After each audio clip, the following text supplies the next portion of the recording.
तुम्हाला 9 दिवसाचं नवनाथ पारायण कसं करायचं असेल तर रोज किती अध्याय वाचायचे, उद्यापन कोणत्या दिवशी करायचं, उद्यापनाला स्वयंपाक काय बनवायचा, उद्यापनासाठी मुलं नाही मिळाले तर काय करायचं, 9 दिवसाचं पारायण शक्य नसेल तर तुम्हाला 7 दिवसाचं करायचं असेल तर रोज किती अध्याय वाचायचे. त्याचबरोबर जर तुम्हाला 3 दिवसाचं पारायण करायचं असेल तर रोज किती अध्याय वाचायचे हे मोठ्या ग्रंथासाठी आणि याचबरोबर जो आपला छोटा ग्रंथ आहे नवनाथ भक्तिसागर 900 ओवींचा तर त्याचं पारायण कसं करायचं हे सुद्धा सांगणार आहे. खाली जर श्रावण महिन्यामध्ये फक्त 9 अध्याय असलेल्या संक्षिप्त नवनाथ ग्रंथांचे संकल्पयुक्त सुरुवात करूया. नियमांपासून एक गोष्टीकडे लक्ष द्या. माझ्याकडून ही चूक झाली, देव मला शिक्षा देईल. पारायण काळामध्ये चुकून मी ही वस्तू खाल्ली, तो पदार्थ खाल्ला, देव माझ्यासोबत काहीतरी वाईट करेल. या सगळ्या गोष्टी ज्या आहेत ना त्या डोक्यातून काढून टाका, कारण देव हा कधीच कोणाचंच वाईट करत नाही. आपल्यासोबत जे काही वाईट होत असतं ते आपल्या कर्मानुसार होत असते. त्यामुळे नेहमी सांगितलं जातं बघा की आपले कळत किंवा न कळतपणे कर्म जे आहे ते चांगले ठेवा, कारण वाईट कर्म जे आहे ते येणाऱ्या भविष्य काळामध्ये आपले भोग म्हणून आपल्यासमोर येणार आहेत आणि ते आपल्याला भोगावेच लागणार आहे. या उलट आपण हे जे काही पारायण करतो, गुरूंची सेवा करतो, कुलदेवीची सेवा करतो, यामुळे आपल्या भोगाची तीव्रता जी असते ती कमी होत असते. त्या तीव्रतेचा जो त्रास आहे तो कमी होत असतो आणि आपले भोग भोगण्यासाठी जी आपल्याला सहनशक्ती लागते आपल्याला परमेश्वराच्या सेवेमुळे मिळत असते. त्यामुळे म्हटलं जातं की तुम्ही ज्याही देवाची भक्ती करता, जोही ग्रंथ तुम्हाला वाचायला आवडतो, जोही मंत्र तुम्हाला म्हणायला आवडतो, त्या सगळ्या सेवा तुम्ही करा, कारण तुमच्या आयुष्यामध्ये येणारे जे भोग आहेत ते भोगण्यासाठी जी सहनशीलता लागते, जी शक्ती लागते ती तुम्हाला या सेवेतूनच मिळणार आहे. लक्षात घ्या. 40 अध्याय असलेल्या मोठ्या नवनाथ ग्रंथाचे तुम्हाला 9 दिवसाचे पारायण करायचे असेल, 7 दिवसाचे पारायण करायचे असेल किंवा 3 दिवसाचे पारायण करायचे असेल तर ब्रह्मचर्याचं पालन तेवढ्या दिवस तुम्हाला करायचे आहे. पारायण तेवढे दिवस तुम्हाला टाळायचंच आहे. मांसाहार तेवढे दिवस आपल्याला स्वतःला तर करायचाच नाहीये, पण आपल्या घरामध्ये सुद्धा बनवायचा नाहीये आणि आपल्या घरात तो कोणाला खाऊ द्यायचा नाही. हे 3 नियम आवर्जून पाळायचेच आहे. पारायण काळामध्ये कांदा लसूण न टाकता जे काही सात्विक पदार्थ तुम्हाला बनवता येतात किंवा तुमच्या घरामध्ये दररोज जो स्वयंपाक बनवला जातो सात्विक, तो तुम्हाला खायचा आहे. पारायण वाचताना काळे वस्त्र परिधान करू नका. पारायण वाचताना आपल्याला आसन घ्यायचं आहे. जोपर्यंत आपलं पारायण सुरू आहे तोपर्यंत दिवा चालू ठेवायचा आहे. तुम्हाला जर हवं असेल तर तुम्ही 9 दिवस, 7 दिवस किंवा 3 दिवस अखंड दिवा सुद्धा लावू शकता किंवा फक्त दररोज जेव्हा आपण पारायणाला सुरुवात करतो त्यावेळेस दिवा चालू ठेवावा तरी सुद्धा चालतो.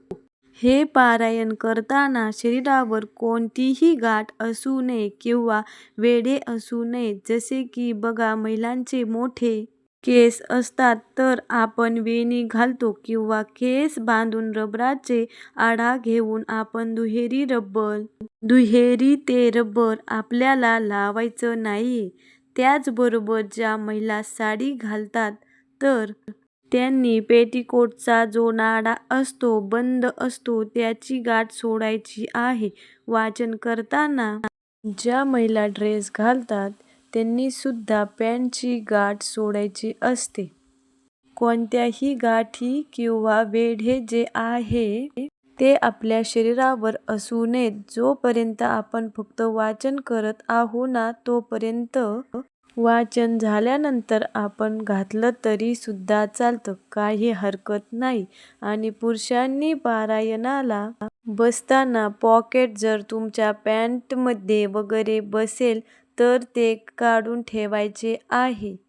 आणि चामडा, बेल्ट वगैरे जे असेल, चामड्याचे काही वस्तू असतील तर त्या सुद्धा काढून ठेवाव्यात. पारायण करत असताना पहिल्या दिवशी संकल्प करायचा आहे. संकल्प परत परत करायचा नसतो.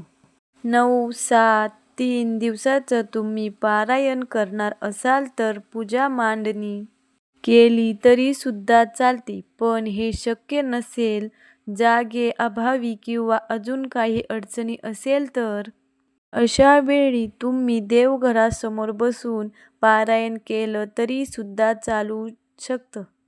बसण्यासाठी 9 दिवस, 7 दिवस किंवा 3 दिवस एकाच जागी असावी असं एकच असावं आणि वाचनाची वेळ सुद्धा दररोज एकच ठेवण्याचा प्रयत्न करावा. हा कधीतरी काही अडचण आली, थोडासा वेळ इकडे तिकडे गेला तरी काही हरकत नाही. पण आज सकाळी पारायण करताय आणि उद्या दुपारी करताय, परवा संध्याकाळी करताय तर असं करू नका. हे पारायण करत असताना दुपारी 12 ते 12:30 या वेळेमध्ये वाचन थांबवा जर तुमचं सुरू असेल तर. कारण ही वेळ जी आहे ती दत्त महाराजांची भिक्षा मागण्याची वेळ आहे.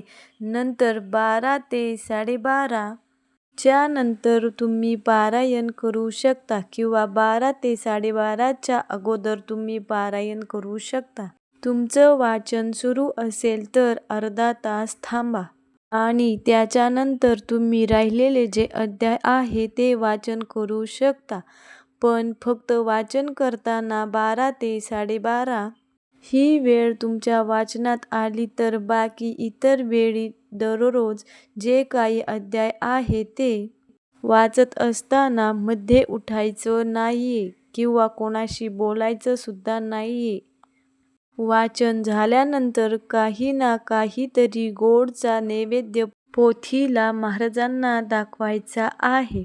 त्यानंतर आरती करायची आहे आणि मगच आपण आपलं आसन सोडायचं आहे.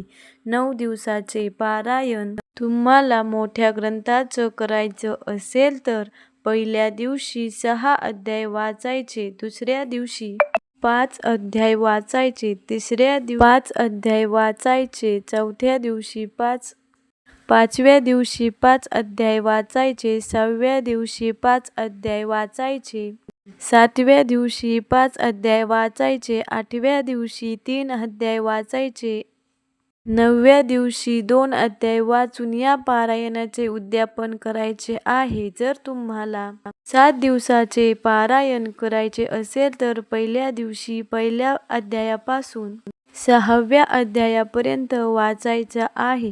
दुसऱ्या दिवशी 7व्या अध्यायापासून 12व्या अध्यायापर्यंत वाचायचे आहे. तिसऱ्या दिवशी 13व्या अध्यायापासून 18व्या अध्यायापर्यंत वाचायचं आहे. चौथ्या दिवशी 19व्या अध्यायापासून 24व्या अध्यायापर्यंत वाचायचे आहे.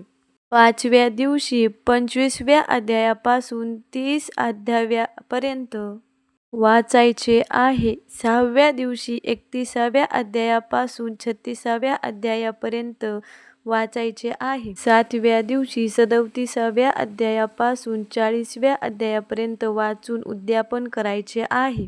3 दिवसाचे पारायण करायचे असेल तर पहिल्या दिवशी 1 ते 13 अध्यायापर्यंत वाचावे, दुसऱ्या दिवशी 14 ते 26 अध्यायापर्यंत वाचावे आणि तिसऱ्या दिवशी 27 ते 40 अध्यायापर्यंत वाचावे. आपल्याला उद्यापन करायचे आहे ही माहिती होती 40 अध्याय असलेल्या मोठ्या ग्रंथाची. आता आपण वळूया संक्षिप्त नवनाथ 9 अध्याय असलेले ग्रंथाकडे, जो वाचण्यासाठी फक्त आपल्याला 1 ते 2 तास लागणार आहे, ज्यामध्ये फक्त 900 ओव्या असणार आहे. तर या श्रावणामध्ये संक्षिप्त नवनाथ ग्रंथाचे तुम्ही 36 दिवसात 36 पारायण करू शकतात. 7 दिवसामध्ये 7 पारायण करू शकतात किंवा 11 दिवसामध्ये 11 पारायण करू शकतात. पण या श्रावणामध्ये संक्षिप्त नवनाथ ग्रंथाचं किंवा मोठ्या 40 अध्याय असलेल्या ग्रंथाचं एक तरी पारायण आवर्जून करा. संक्षिप्त नवनाथ ग्रंथाचं पारायण करायचं असेल तर सुरुवात स्वामी स्तवन पासून करायची आहे. त्यानंतर श्री स्वामी समर्थ या मंत्राचा एक तरी माळ जप करावी. त्यानंतर नवार्न मंत्र 16 वेळा 11 वेळा किंवा एक माळ तुम्ही जप करू शकता. ओम ऐं ह्लीं क्लीं चामुंडाय विचे हा आहे नवार्न मंत्र. त्यानंतर ओम श्री चैतन्य गोरक्षाय नमः या मंत्राची एक माळ घ्यायची आहे आणि गणपती अथर्व शीर्ष म्हणून किंवा गणपती स्तोत्र म्हणून सुरुवात करायची आहे. हे जे 9 अध्याय आहे ते एकाच जागेवर बसून एकाच वेळी आपल्याला करायचे आहे. वाचन झाल्यावर पोथीला महाराजांना नैवेद्य दाखवायचा आहे, आरती करायची आहे. अशा प्रकारे तुम्ही संक्षिप्त नवनाथ पारायण करू शकता. नैवेद्यासाठी वरण, भात, पोळी, भाजी, कांदा लसूण नसलेली भाजी, उडीदाचे वडे बनवायचे आहे. हा स्वयंपाकाचा नैवेद्य पोथीला महाराजांना दाखवून घ्यायचा. त्यानंतर आरती करून तुम्हाला 9 मुलं मिळाली तर 9 मुलांना तुम्हाला नवनाथ समजून जेवू घालायचे आहे. 9 मुलं नाही मिळाली तर तुम्ही छोटे छोटे प्लेटमध्ये 9 नैवेद्य वाढा. ते या ग्रंथासमोर या पोथीसमोर दाखवा आणि नंतर ते नैवेद्य तुम्हाला गाईला खाऊ घालायचे आहे. जर तुम्हाला 9 मुलं मिळाली नाही तर जर तुम्हाला एखादा दुसरा मुलगा मिळाला तरी सुद्धा चालतं, त्याला तुम्ही जेवू घाला. यथाशक्ती जी घडेल ती दक्षिणा कोणत्या तरी मंदिरामध्ये गुप्तपणे दान करा आणि एखाद्या गरजू किंवा गरीब व्यक्तीला त्या दिवशी शिदा द्या. शिदा घेणार कुणी नसेल तर तुमच्या घराच्या आजूबाजूला कोणतेही मंदिर असेल तर त्या मंदिरामध्ये तुम्ही शिदा अर्पण करू शकता. या पद्धतीने साधं सोपं आपल्याला उद्यापन करायचे आहे. व्हिडिओ आवडल्यास लाईक, शेअर, सबस्क्राईब करा. धन्यवाद.